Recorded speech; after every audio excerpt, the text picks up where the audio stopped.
Arriving late, dressing too casually, and being just generally unprepared. These are common interview mistakes that you will already know not to do.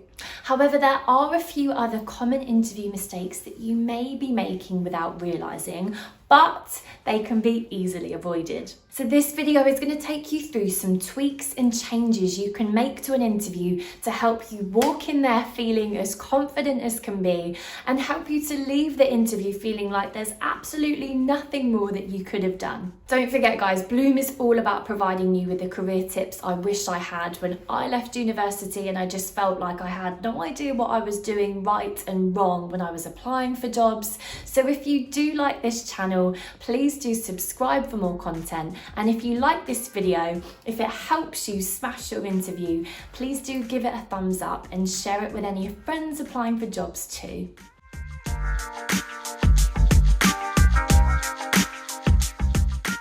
So the first common mistake is letting the nerves consume you. Now we all know it, no matter how experienced you are, whether it's your very first interview or your 51st interview, they are scary as butterflies, clammy hands, your adrenaline's pumping, and these things can be really hard to control. And you may feel like a nervous wreck on the inside, but on the outside, you really want to make sure that you're appearing or even acting confident. But the good thing is there's two very simple ways to do that. So one of the main things that recruiters and hiring managers say that people let themselves down on is simply forgetting to smile. Your interviewer knows you're going to be nervous, but you don't want to make them feel nervous by just coming across like you absolutely don't want to be there.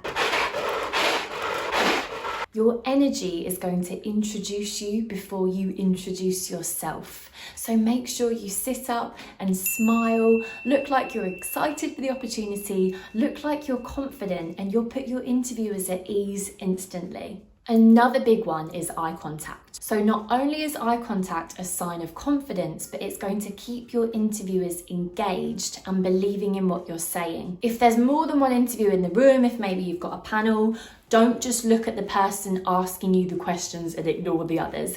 Make sure you're keeping everyone else in the room engaged. That as well is just another telltale sign of confidence and you know how to work a room. And the key to tackling nerves in any given situation, not just interviews, is just fake it till you make it. Like I said, you may be so terrified on the inside, but if on the outside you make these little tweaks to your body language, you make sure the eye contact's there and you smile, you're going to come across as way more confident, like you know what you're doing, and that's really going to put you on your way to smashing the interview.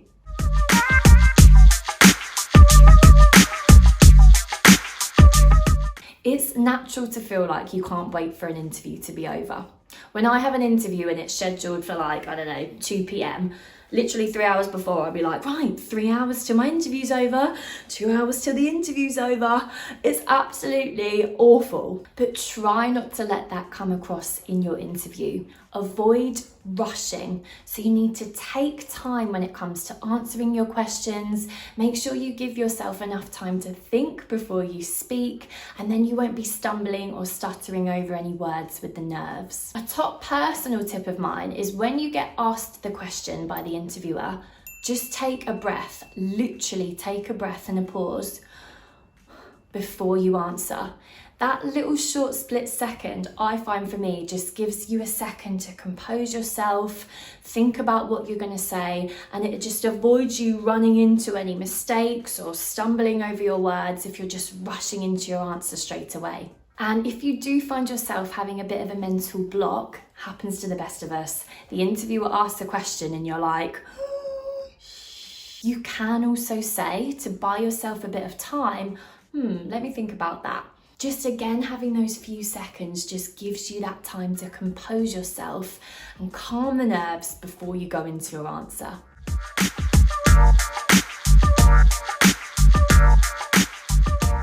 Oh, okay, so if any of you have been unlucky enough to have had a really bad experience at work, maybe your manager was an absolute, forget talking about it in the interview. You do not want to be trash talking a previous employer. In fact, you don't want to be trash talking anything in an interview. You don't want that interviewer to think that you're petty or moany or anything like that. You want to save the interview space for mature and positive vibes only. So avoid this booby trap like the plague. If you get asked the question, so what's the reason for leaving your previous role? Avoid any negativity. You want to be focusing on the positives, the future. You want to say that this opportunity is giving you the ability to develop yourself, progress yourself. These are your ambitions and these are your goals, and this is why you're moving forward into this role. You don't want to leave the interviewer thinking that the reason why you're applying for their job is just because you want to leave the rubbish previous job that you were in.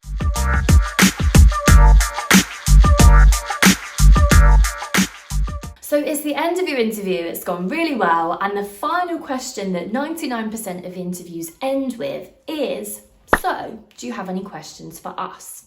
Now, as you probably already know, this is a test. It's not the time for you to be like, nah, I'm all right, thanks. This is a chance for them to see just how engaged with and passionate about the company that you are. So even though in your interview, you're going to want to find out more about the company and why they'd be a good fit for you, I would just avoid or really minimize asking questions about your salary and about the company perks at this stage of the game. And remember, this is the end of the interview, so you want to leave it on a real positive and memorable note. You don't want the last question to be about whether they've got a 4 p.m. Friday beer trolley that would really be good for you. So instead, prepare some questions beforehand. I always write down some questions in a notepad before my interview. I prepare them, and then when they ask me this in the interview, I do just whack out my notepad. It saves you from having to memorize more stuff for the interview, and it's showing them that you've been proactive and that you're prepared, you've done your homework, and these are the things that you also want to know. You can ask the interviewer personal questions. If you want to find out more about the working environment, you can ask them, what do they like best about working there, or what can they say about the company culture? And of course, when you get the job offer, you can ask more about the salary, the flexibility, and the employee benefits there. A lot of employee benefits are usually on the company's website anyway, so just check them out there and leave this part of the interview for all the good stuff. So that concludes the 4 common interview mistakes that a lot of people make without realising. And as you can see, these are really easy tweaks that you can make to your body language and the way that you approach the interview that will leave you feeling confident and coming across like you're really the best person for the role. As mentioned before, preparation is the key to success. So if you haven't already done so, please do check out my other interview video, which talks you through the 7 things that all successful candidates do to prepare for an interview. Don't forget to comment, let me know how your interviews are going and if you've applied any of these tips and tricks to help you get the job. Thanks ever so much, guys, and best of luck in the interview.